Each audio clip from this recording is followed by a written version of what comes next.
Au nom du Père et du Fils et du Saint-Esprit. Amen. La paix de Jésus soit dans votre maison.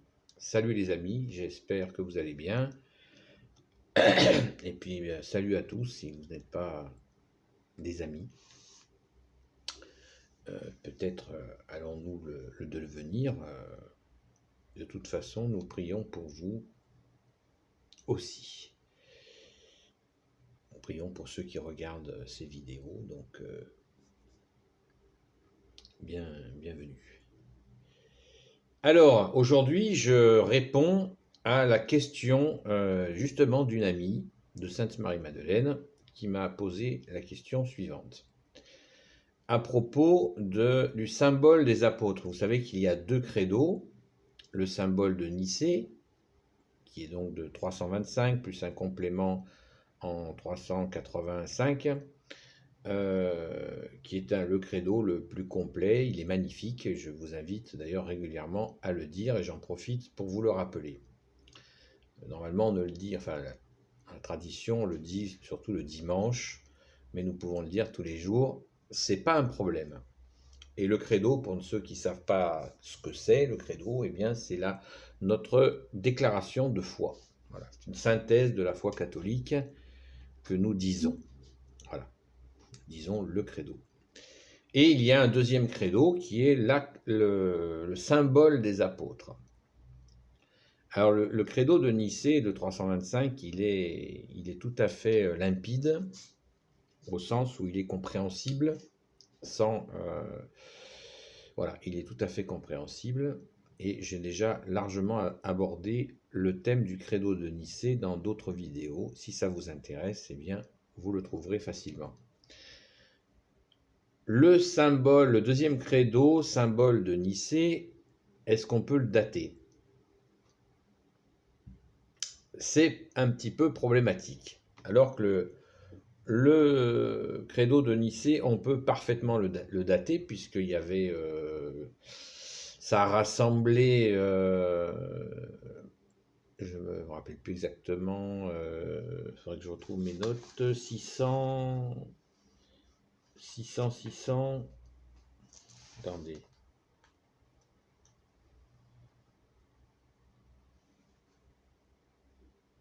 Alors,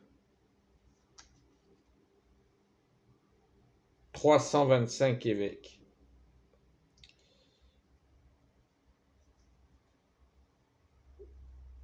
300 évêques étaient présents au concile de Nicée.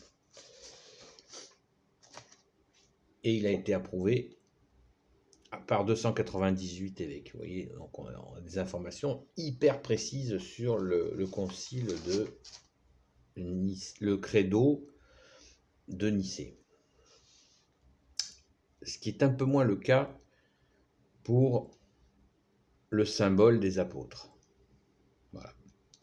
Parce qu'on peut il y en a qui disent qu'on n'a pas de...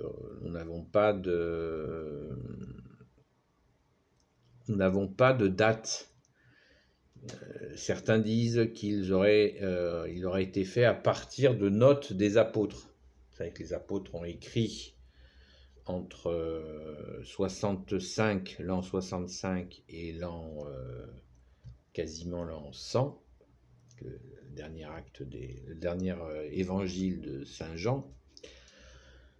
Donc, ce seraient des notes qui auraient été retrouvées, et donc vers le IIe siècle, donc, et qui auraient servi de base pour rédiger le symbole des apôtres. Alors, symbole des apôtres, en grec,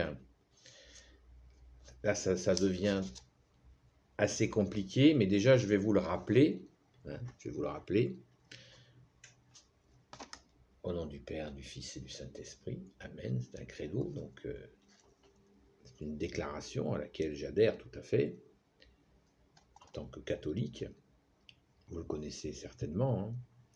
Je crois en Dieu, le Père Tout-Puissant, Créateur du ciel et de la terre, et en Jésus-Christ, son Fils unique, notre Seigneur, qui a été conçu du Saint-Esprit, est né de la Vierge Marie, a souffert sous Ponce Pilate, a été crucifié, est mort, et a été enseveli, et est descendu aux enfers. Le troisième jour est ressuscité des morts, est monté aux cieux, est assis à la droite de Dieu, le Père Tout-Puissant, d'où il viendra juger les vivants et les morts.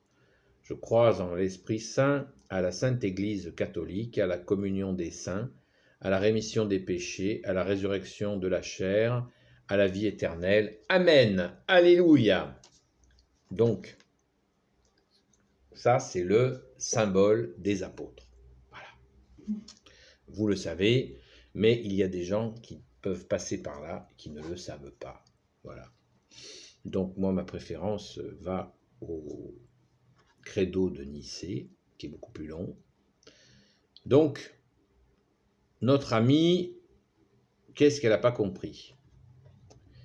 Eh bien, elle me dit qu'elle ne comprend pas pourquoi on dit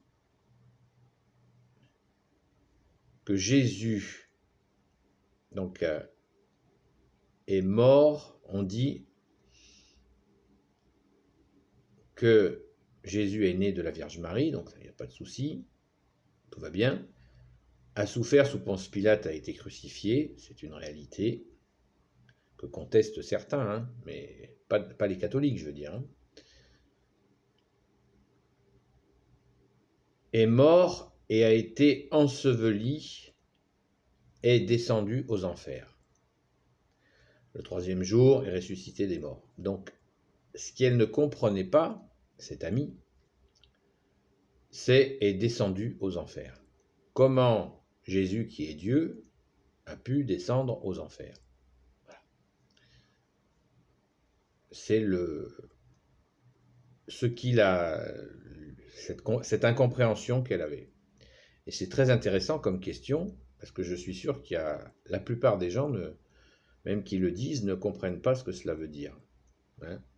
Et j'en fais partie. Donc, vous voyez, il faut être humble. Il faut être humble et accepter justement, c'est pour ça que je le dis souvent, ces vidéos, c'est aussi un travail d'équipe, parce que vos questions permettent de s'interroger d'une façon très intéressante, puisque ça permet de chercher les réponses. Eh bien, en fait, il faut distinguer l'enfer des enfers. L'enfer, c'est la séparation. Il n'y a plus de vie, c'est terminé. L'âme est foutue. Il n'y a plus d'âme. Terminé. C'est terminé. Plus de relation avec Dieu, avec son Créateur. C'est fini. C'est l'enfer. Et on n'en revient pas. C'est la destruction de l'âme. Totale. Et la souffrance éternelle qui va avec. Ça, c'est l'enfer. Donc, il faut tout faire pour l'éviter. Et Jésus est venu pour nous montrer la vie. Il est la vie. Alors, quand nous parlons, quand nous disons et que Jésus est descendu aux enfers, nous ne disons pas Jésus est descendu en enfer. Car les enfers, c'est une toute autre chose. Les enfers, je vous ai relevé la citation, les enfers, c'est le lieu des morts. Dans la tradition hébreu, c'est le Sheol. Dans le grec, c'est l'Hadès. Vous avez peut-être entendu parler de l'Hadès. C'est le séjour des morts. Dans l'Ancien Testament, dans le livre de Job, vous savez que la Bible est une bibliothèque. Donc dans le livre de Job, chapitre 30, verset 23, Job dit qu'il va être replongé dans le rendez-vous de tous les vivants. Et c'est ça le Sheol pour les Hébreux. C'est le lieu après la mort où on rejoint ses pairs. Mais ce n'est pas l'enfer. L'enfer, dans leur vision, c'est au final que l'enfer peut être la direction. Mais pour ce qui est des enfers, donc dans la tradition donc hébreu, puisque la plupart des apôtres étaient juifs, notre Seigneur Jésus, la très sainte Vierge, Saint Joseph, juif, et enfin, Jésus il a été élevé, il est arrivé, il était à la suite de tous les prophètes annonçaient l'arrivée du seul Messie, Jésus, qui est arrivé. Et Dieu s'est fait homme. Donc ça, c'est la venue de Jésus, qui est Dieu. Et il est bienvenu dans cette lignée juive, dans cette lignée hébreu.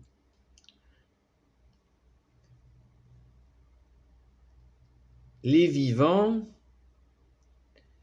donc l'Ancien Testament nous parle de ce lieu qui est le Shéol. Donc Jésus est descendu aux enfers, c'est-à-dire qu'il est descendu dans ce séjour des morts pour annoncer que maintenant ça passe par lui. Et oui, et oui les amis, ça passe par lui. Il est venu l'annoncer aux vivants et aux morts. C'est ce que nous dit le symbole des apôtres. Voilà. Voilà l'explication. Bien faire la différence entre l'enfer, Jésus n'a pas été en enfer, ça c'est certain, et les enfers, qui est la traduction du Shéol ou de l'Hadès en grec. Voilà. Là voilà l'explication. Elle était toute simple. Personnellement, je ne la connaissais pas. Je ne comprenais pas exactement ce que cela voulait dire, ces enfers, mais j'étais, comme je le suis souvent quand je ne comprends pas quelque chose dans la Sainte Église catholique, je suis souvent, tout le temps, on va dire, dans la confiance. Ce qui ne veut pas dire que je reproche à qui que ce soit de s'interroger sur le pourquoi nous faisons ci ou mi. Parce qu'il y a des explications à chercher et nous les trouvons. Et d'ailleurs, c'est ce que j'essaye de faire. Malgré que je ne sois ni théologien, ni curé, ni conseiller spirituel, ni directeur spirituel, ni je sais pas quoi, ni exégète. Je suis rien de tout ça. Je m'interroge. Je suis un laïc au vrai sens du terme, pas au sens laïcité, catholique, infidèle catholique. Fidelius Christi, fidèle au Christ Jésus. J'essaye d'être fidèle à toi, Jésus, mon sauveur, mon rédempteur, enfin notre sauveur, notre rédempteur, seul Messie pour l'éternité, pour l'humanité. Amen. Donc, vous avez l'explication des enfers. Les enfers ne sont pas l'enfer. Alléluia! Donc Jésus a été annoncé, il a été, donc quand il est mort, il est descendu dans ce lieu qui est la tradition des Hébreux pour la mort. Une façon de dire que Jésus est bel et bien mort. Il est mort et au troisième jour, il est ressuscité. Alléluia! Jésus, tu es vraiment ressuscité. Voilà, mais qu'il est bien passé par le séjour des morts. Et bien sûr, il n'est pas resté avec eux, car Jésus est Dieu et la mort n'a eu aucune prise sur lui. Il est ressuscité. Jésus est le vivant. Voilà. Donc, sinon, excusez-moi, j'ai oublié de couper le son. Donc, si l'on poursuit la lecture de ce symbole de Nicée, ce symbole des apôtres, eh bien, il n'y a rien de... Je pense que tout le monde aura compris de quoi il s'agit. Je pense que ça ne sert à rien que j'explique davantage. Par contre, je peux vous expliquer une petite chose, quelques petites choses que j'ai trouvées. enfin que j'ai trouvé, c'est pas moi, hein, j'écoute les spécialistes. Moi, je fais que répéter ce que je croise comme information de gens qui sont d'authentiques chercheurs, exégètes, des exégètes qui font l'exégèse, qui cherchent à partir des textes à comprendre. Moi, je ne fais que les lire, essayer de les écouter et de croiser bien sûr les différents avis. Donc je ne suis pas du tout théologien, hein, mais alors pas du tout. En grec, le symbole des apôtres, symbolum, ça signifie une partie d'un objet. Donc en fait, il semblerait qu'il y ait une tradition que le credo, un symbole des apôtres, était écrit sur de la terre cuite. Ces morceaux de terre cuite étaient brisés et ils étaient distribués aux familles. Et ces morceaux étaient gardés de génération en génération. Et quand les familles donc chrétiennes, catholiques, et se retrouvaient, ils mettaient ensemble et rassemblaient ces symboles. D'où l'expression symbolum, qui signifie aussi le recueil, une collection, un sommaire, vous voyez, comme le credo, quoi.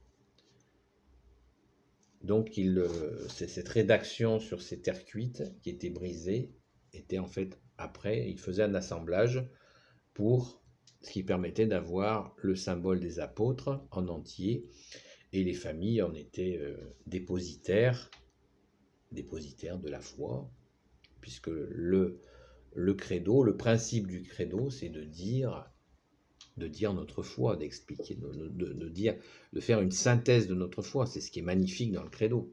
C'est superbe, c'est absolument superbe. Excusez-moi. Pardon.